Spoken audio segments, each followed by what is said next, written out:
Hello guys, welcome back to Red Hot TV today.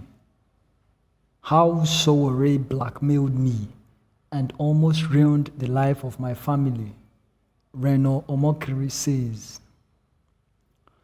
Sometime in 2012, it entered my heart to give back to Nigeria. I had invited some white Christian missionaries to Nigeria in August 2012, and we visited an orphanage in Abuja, the Hope for Survival Orphanage. I was so shocked by the cramped conditions under which the children lived that I went out and cried my heart out. I then vowed that I would build an orphanage that would be as good as the house of my children who lived in America.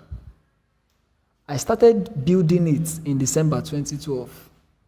I never stole a dime or did a fundraiser. I paid for this project myself, saved for a $1,000 contribution by my friend, Pastor Andy Cochran.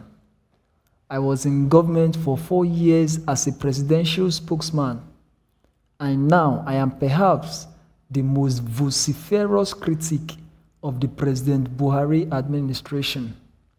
Yet, nobody, not even the Buhari government, can ever say I stole money. My hands are clean, and I am very fulfilled that I set a record that you can serve in government in Nigeria without stealing. So I wrote to Omoyele Sowore, telling him he was mistaken. I gave him the facts.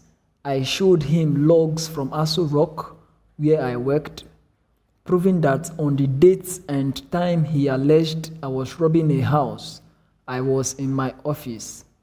I gave the names of a woman who was once an editor, who had met with me on the day in question.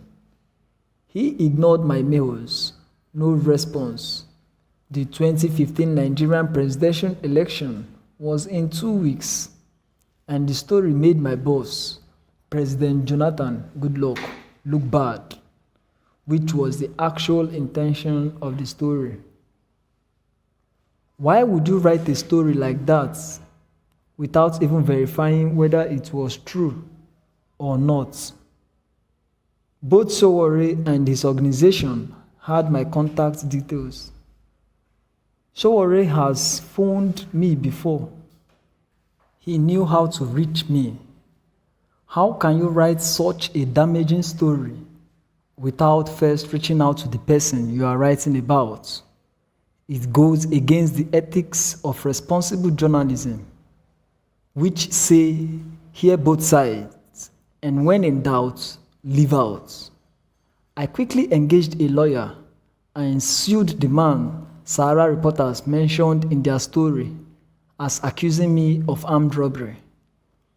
When we were in court, the man swore to an affidavit that he never made such allegations against me to Sahara reporters, and he does not know how they arrived at their claims. I then sent the affidavits he swore to Sahara reporters and Omoyele Sowore, and they ignored it. The traditional print media carried the story of the denial by the man cited by Sahara reporters. Yet, both Sowore and his organization refused to either take the story down or apologize. I then sued Sahara reporters in Nigeria, but they dodged service of court papers. So I traveled to the United States and engaged 2 lawyers, one in New York and the other in California. I was almost financially ruined. I had difficulty paying my mortgage because of the astronomical cost of hiring a lawyer in America. They bill by the hour. I had to stop work on the orphanage project and focused entirely on fighting to clear my name. My children were too ashamed to go to school because I lived in a small Christian community in California.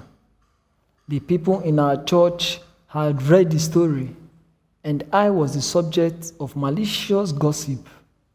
Eventually, I had to leave the church. I was scandalized in the community. The lawyer in New York wrote Sowore and appealed to him to remove the story and explained to him how financially draining this case could be for both him and I. Sowore would not budge, and it looked like I may have had to remortgage my house to get the funds to pay for a long legal battle. Eventually, the lawyer in New York was able to discover that the Ford Foundation was sponsoring Sahara reporters. So he wrote to them and presented the facts to them. Then, and only then, did Sowore take the story down. He did not do this because he wanted to. He did it only because he did not want his money threatened. What mattered to Omoyele Sowore was not my life that he was ruining with his blackmail or my children. He was scarring psychologically by falsely labeling their father as an armed robber. His singular motive was to render then President Goodluck Jonathan unelectable and ensure the election of Muhammadu Buhari via any means necessary, including lying against innocent people. The only thing that could stop him was a threat to his income. I thank God that on February 22, 2016, the orphanage, the Helen and Bemigo Sanctuary for Orphans, was declared open in Benin City, Edo State, by Professor Pat Utomi, Senator Ben Murray Bruce, and Archbishop John Praise Daniel, to the glory of God. My entire family was there. Foreign friends came in. The orphanage is now giving hope to the previously hopeless. However, the orphanage could have been opened earlier if I did not have to waste multiple millions of naira trying to claim my name from the reckless lies told against me by Omoyele Sowore, all because to him, all is fair in elections. If you saw my photograph from that period, I looked like a person in the last stages of HIV and AIDS wastage. I could not eat, I could not sleep. I was traumatized. My grandparents were so affected by the blackmail against me by Sowore that I feared it might lead to their untimely deaths. My family and I would gather and cry out to God and beg Him to vindicate me. It was the most trying period of my life. The money I wasted on this venture could have fed and educated orphans. It could have been used to do something more positive and useful to humanity than feathering the nests of already wealthy lawyers, both here and in the United States. However, mine is not an isolated case. It is a pattern of blackmail and media terrorism engaged in by Sowore using Sahara reporters, probably the most dishonest medium on earth. I know several persons he has done this to, including and not limited to pastors, people in business, and ordinary citizens, who he has targeted for destruction to suit his political motives. I know of a pastor who Sowore targeted because the man had prophesied the death of his political godfather, Nasser El-Rufai. If he could sign his anti-preaching bill, the Kaduna State Religious Preaching Bill, into law, the pastor is in court against Sahara reporters and has promised to expose details when the case is concluded. Today, Buhari, who Omoyele Sowore admitted on camera to bring into power, is now doing to him what he did to others, and both Sowore and his propaganda website, Sahara Reporters, want to paint the picture of victims. No, they are enablers.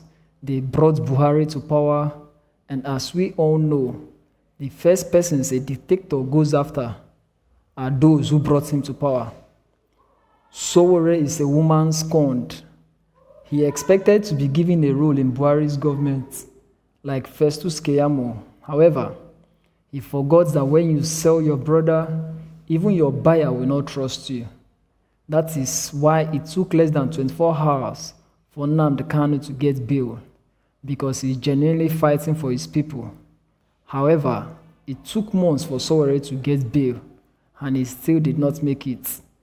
The judge herself later said she was embarrassed that despite reducing the bail conditions, no one came to bail Sowore, who will want to bail a blackmailer, who, a brutal blackmailer, has met his match in a brutal dictator. It is a match made in hell, and both of them should be left to reap what they have sown. Be not deceived, God is not mocked. For whatsoever a man sows, that shall he also reap. Wow, what an elaborating exposure. So guys, if you have anything to say concerning this, you could drop your comments in the comment section, and don't forget to please subscribe to this channel. Thank you.